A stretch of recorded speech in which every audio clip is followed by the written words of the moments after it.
साधक मित्रों, हमारा परम सौभाग्य है कि भारत देश से विलुप्त हो गई ऐसी विमुक्ति की साधना, विपश्यना ध्यान साधना फिर से गुरुदेव भारत देश में ले आए और यहाँ से यह साधना सारे विश्व में फैली।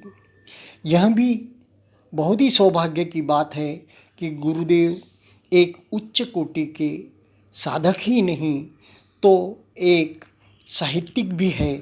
हिंदी भाषा पर उनका प्रभुत्व है। उन्होंने तुलसी, सूर, मीरा, कबीरदास जी का अध्ययन किया हुआ था। तो यह साधना हमें योग्य शब्दों में और हमारे लिए प्रेरणास्पद शब्दों में उन्होंने हमें सिखाने का प्रयत्न किया। गुरुदेव का लेखन साहित्य प्रचुर मात्रा में है, गुरुदेव के प्रवचन भी प्रचुर मात्रा में है और गुरुदेव के दोहे उनके स्वयं के आवाज़ में हम सुनते हैं। और वैसे ही भिन्न भिन्न स्थानों पर, भिन्न भिन्न शिविरों में, भिन्न भिन्न सेंटर्स पर गुरुदेव ने स्फूर्त रीत्या जो दोहे गाए हैं वो बहुत ही प्रेरणास्पद है। जब जब हमारी साधना मंद हो जाती है तब तब ये दोहे संबल का काम करते हैं। ऐसा ही एक किताब मेरे हाथ में आया जो विपश्यना विशोधन एकेडमी ने ही पब्लिश किया है। उसका नाम है मंगल हुआ प्रभात। उसमें से जो आनापान के दोहे हैं, जब जब मेरी साधना मंद हो जाती है, धीमी पड़ जाती है या मैकेनिकल हो जाती है, तब तब मैं गुरुदेव के दोहों का आधार लेता हूँ, गुरुदेव की वाणी का आधार लेता हूँ या गुरुदेव का लेखन साहित्य का आधार लेता हूँ। लगभग हमारे देश से पाली साहित्य लुप्त सा हो गया था। बुद्धवाणी जो कहते हैं 84,000 सूक्तों में थी, वह भी लुप्त प्राय हो गई थी।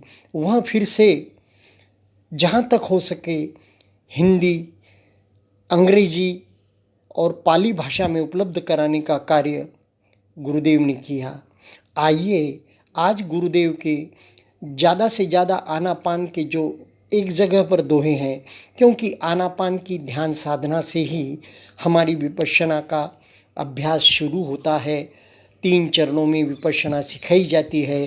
पहला चरण आनापान साधना का है। तो यह आनापान साधना महासतिपट्ठान सूक्त में भगवान बुद्ध ने कायानुपश्यना प्रकरण के अंतर्गत सबसे पहला आनापान पब्बम नाम से एक बड़ा प्रकरण आता है। उसमें उन्होंने इसका बृहद विश्लेषण किया है जो महासतिपट्ठान सूक्त में हमें मिलता है। आइए आनापान के हम दोहे देखें। उसके पूर्व आनापान करने के वक्त आँखें मूंद कर हमें कमर, पीठ, गर्दन सीधी रखकर बैठना होता है, पालथी मारकर बैठना होता है। साधकों हो सके तो अपनी आँखों पर सीधी रोशनी न आए और खुली हवा में ना बैठें, ताकि हम हमारे आने जाने वाले श्वास प्रश्वास पर ध्यान मन एकाग्र कर सके। यह श्वास आया, यह श्वास गया, यह बिल्कुल डिस्टिंक्ट रूप में, बिल्कुल अलग थलग रूप में हमें मालूम होना चाहिए। ये आने वाला श्वास है, यह जाने वाला श्वास है। बहुत ही महत्वपूर्ण कायानुपश्यना में आनापान पब्ब है। आनापान से सारी काया संवेदनशील हो जाती है, विपश्यना करने लायक साधक हो जाता है, मन एकाग्र होने लगता है, एक जगह ठहरने लगता है। और जब मन एकाग्र होने लगता है तो मनुष्य का जो पूरा समग्र ध्यान है वह नासिका के नीचे, ऊपर वाले होठ के ऊपर बिल्कुल बीचों बीच स्थित हो जाता है। पूरा मन वहीं पर लग जाता है और वहाँ पर एक प्रकार की संवेदना, गुदगुदी महसूस होने लगती है। और बहुत बार साधकों को ध्यान अच्छी तरह करने पर श्वास की विभिन्न गतियाँ भी मालूम होने लगती हैं। जैसा जैसे मन में कोई विचार तरंग उठते हैं, श्वास अपनी गति बदलता है, तो उसका भी ध्यान साधक को आने लगता है। कभी कभी ज्योति, दिव्य ज्योति कहें या एक ज्योति के दर्शन होने लगते हैं, या एक कहीं तारा टिमटिमाता नजर आने बंद आंखों के सामने दिखने लगता है, या फिर कहीं एक चिंगारी सी दिखने लगती है, कहीं एक बल्ब जल रहा ऐसा लगने लगता है।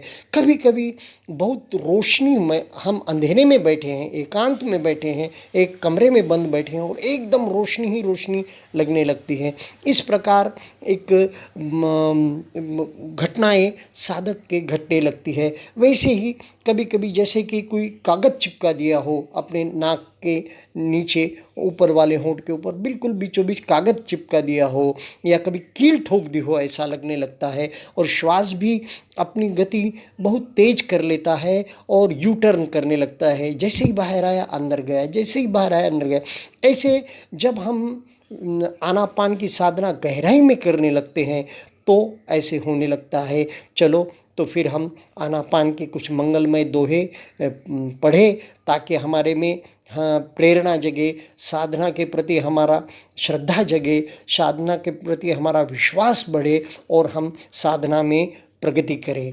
आइए, मंगलमय कल्याणमय साधन आनापान, तन मन देखत देखते देखे पद निर्वाण। ध्यान करे जब सांस का, ध्यान सत्य का होए, कहीं न मिथ्या कल्पना पथ अवरोधक होए। तन का मन का सांस से बड़ा गहन संबंध, सांस देखते देखते टूटे सब भवबंध।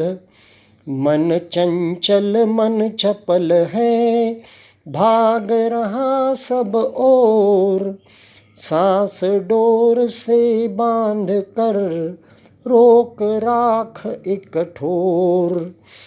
चित की चाल विचित्र है, झट नभ झपट पाताल, सांस सांस को देखते मंद पड़े चित चाल। विचलित मन एकाग्र कर ले दूर विकार, तो ही बंधन मुक्त हो मिटे दुखों का भार।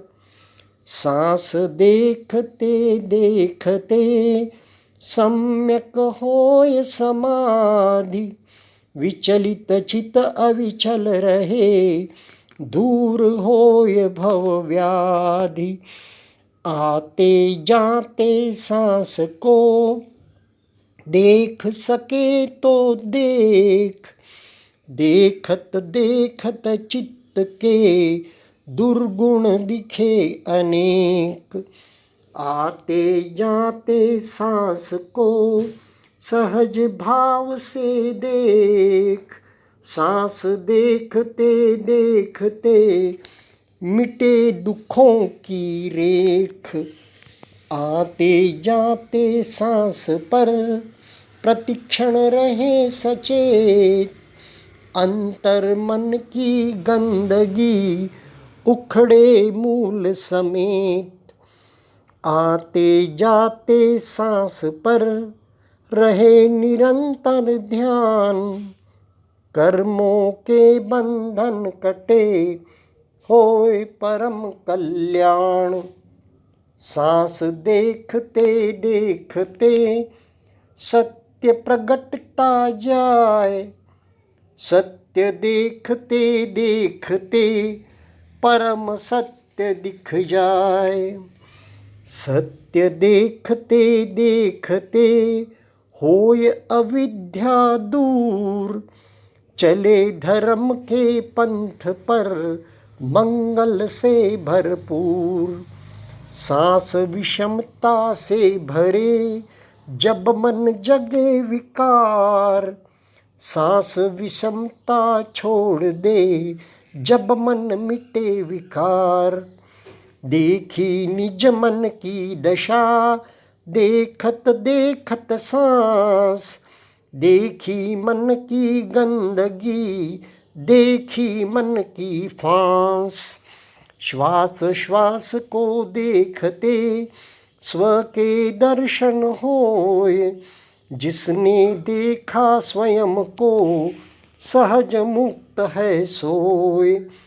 जब जब अंतर ज्वार से चित्त विचलित हो जाए, सांस सांस को निरखते सहज समाधि समाए।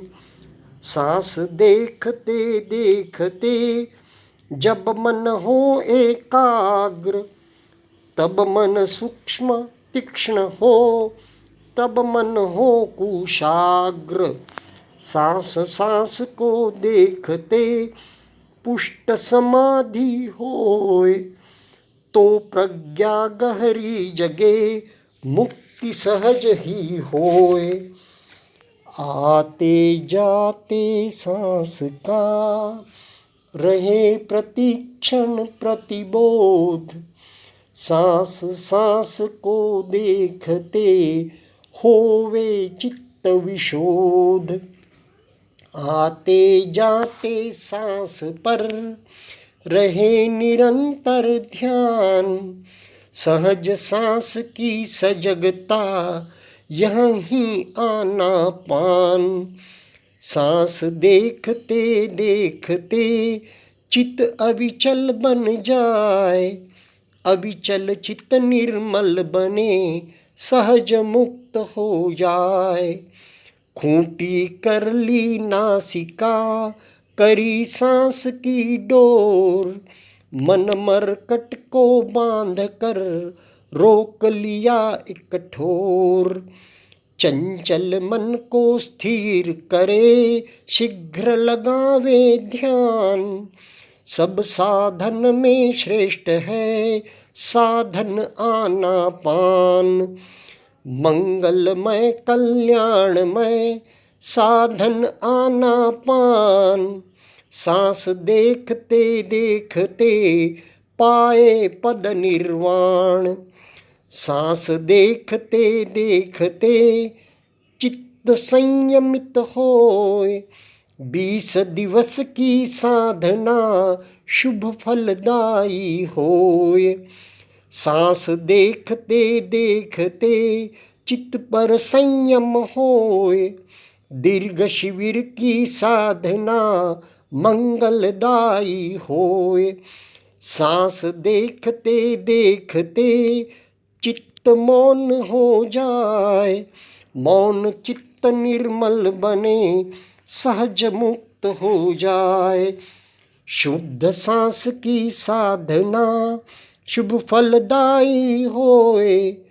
टूटे मिथ्या कल्पना, सत्य उजागर होए। जो समाधि संपुष्ट हो, करते आनापान। त्यों सम्यक दर्शन जगे, जागे सम्यक ज्ञान। आते जाते सांस पर रैन दिवस रख ध्यान। विचलित चित अविचल बने, होए परम कल्याण। आते जाते सांस पर राख रैन दिन ध्यान। चंचल चित अविचल बने, होए परम कल्याण। सहज सांस को देखते चित अविचल हो जाए। चिंताओं की चिता प्रतिपल बुझती जाए। जब जब मन बेचैन हो, जब जब उठे तूफान। ले सहारा सांस का, स्थिर हो जाए ध्यान। सतत सांस की सजगता, कर दे सबल समाधि। क्षण प्रतिक्षण मन विमल हो, दूर होए भव व्याधि। सांस सहारा मुक्ति का, जागृत हो बलवान। सांस सांस को देखते होए परम कल्याण। मन की चाल विचित्र है, झट नभ झट पाताल।